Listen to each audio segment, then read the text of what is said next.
Pernahkah kamu merasa gelisah karena sesuatu yang sudah terjadi, tapi tak bisa kamu ubah? Pikiranmu terus berputar, berharap semuanya berbeda. Tapi bagaimana kalau sebenarnya ketenangan justru datang saat kamu belajar untuk menerima? Di video ini, kita akan bahas cara berpikir yang bisa mengubah caramu memandang hal yang tak bisa diubah. Manusia sering kali lebih menderita karena penolakannya terhadap kenyataan daripada karena kenyataannya sendiri.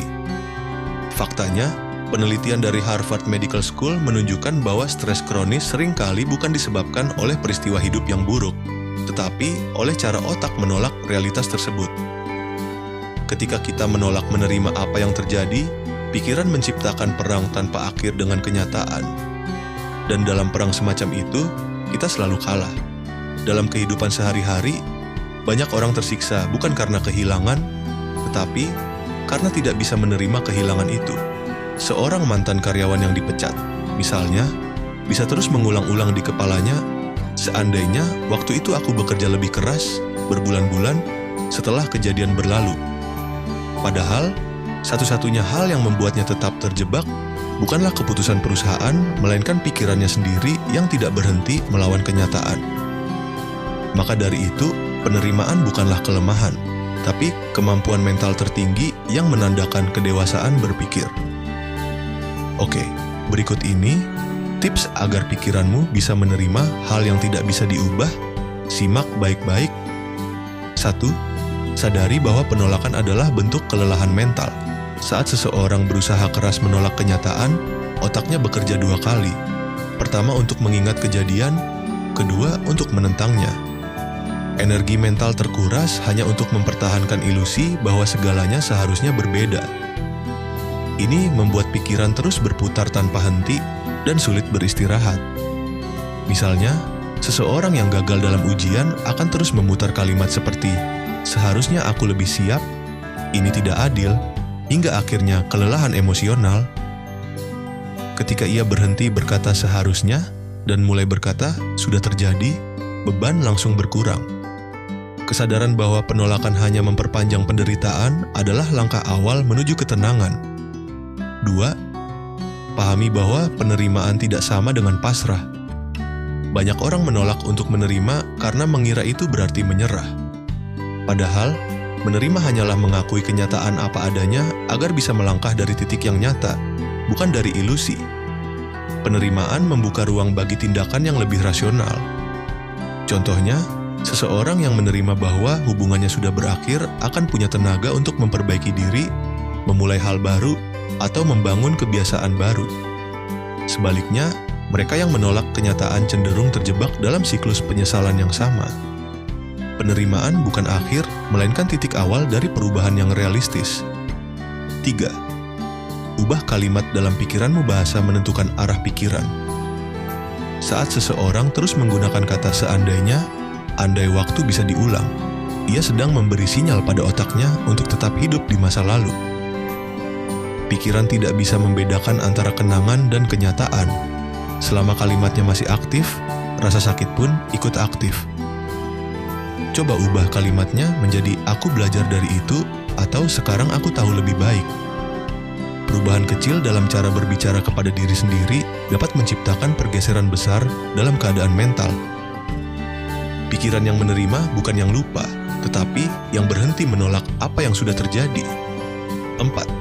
Sadari bahwa waktu tidak menyembuhkan apapun, kesadaranlah yang menyembuhkan. Banyak orang berkata, biarkan waktu yang menyembuhkan. Namun faktanya, waktu hanya lewat. Yang menyembuhkan adalah kemampuan kita untuk memahami dan berdamai. Ada orang yang terluka bertahun-tahun karena tidak pernah benar-benar menatap lukanya dengan sadar. Misalnya, seseorang yang kecewa karena dikhianati bisa saja tampak move on, tapi ketika menghadapi situasi serupa, luka lamanya muncul lagi. Artinya, waktu tidak menyembuhkan apapun jika kesadarannya belum tumbuh. Dengan berani menatap kenyataan dan melihat makna di baliknya, luka berubah menjadi pelajaran. 5. Kurangi kebutuhan untuk menyalahkan. Menyalahkan orang lain atau keadaan adalah cara pikiran melindungi diri dari rasa tidak berdaya. Tapi semakin sering kita menyalahkan, semakin lama kita terjebak dalam masa lalu. dalam jangka panjang itu hanya menunda proses pemulihan. Seorang teman yang terus menyalahkan mantan pasangannya karena hubungan yang gagal mungkin merasa lega sesaat, tapi tidak akan tumbuh dewasa secara emosional. Ketika ia berhenti menyalahkan dan mulai bertanya, apa yang bisa saya pelajari dari pengalaman itu? Fokus berpindah dari reaksi ke refleksi. Itulah titik di mana kedewasaan batin mulai tumbuh. 6. Hadapi emosi yang datang tanpa menghakimi rasa marah, kecewa, atau sedih yang muncul bukan tanda kelemahan, melainkan reaksi alami manusia. Yang membuatnya menyakitkan bukan emosi itu sendiri, tetapi penilaian berlebihan terhadapnya. Pikiran sering berkata, "Aku tidak seharusnya merasa begini," dan kalimat itu menambah lapisan penderitaan baru. Contohnya, seseorang yang berduka karena kehilangan orang tua akan merasa bersalah karena masih menangis setelah berbulan-bulan. Padahal, menangis adalah bagian dari penerimaan. Dengan membiarkan emosi hadir tanpa menghakimi, pikiran menjadi lebih lembut terhadap dirinya sendiri, dan dalam kelembutan itu, penerimaan tumbuh alami. 7. Fokus pada hal yang masih bisa dilakukan hari ini. Ketika sesuatu tidak bisa diubah, hal terbaik yang bisa dilakukan adalah mengalihkan perhatian ke apa yang masih bisa dikontrol. Pikiran manusia cenderung melekat pada kehilangan, padahal energi yang sama bisa digunakan untuk membangun hal baru. Misalnya, seseorang yang gagal dalam karier dapat memilih untuk memperbaiki skill, membangun relasi baru, atau mengejar bidang lain. Tindakan kecil yang konkret hari ini lebih menenangkan daripada 1000 kali mengulang kesalahan yang sama di kepala. Pikiran yang terarah ke masa kini akan lebih mudah menerima masa lalu.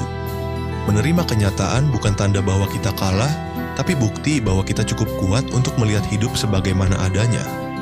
Penerimaan bukan akhir dari perjuangan, tetapi permulaan dari kebijaksanaan. Lalu, bagaimana denganmu? Hal apa yang paling sulit kamu terima sampai hari ini?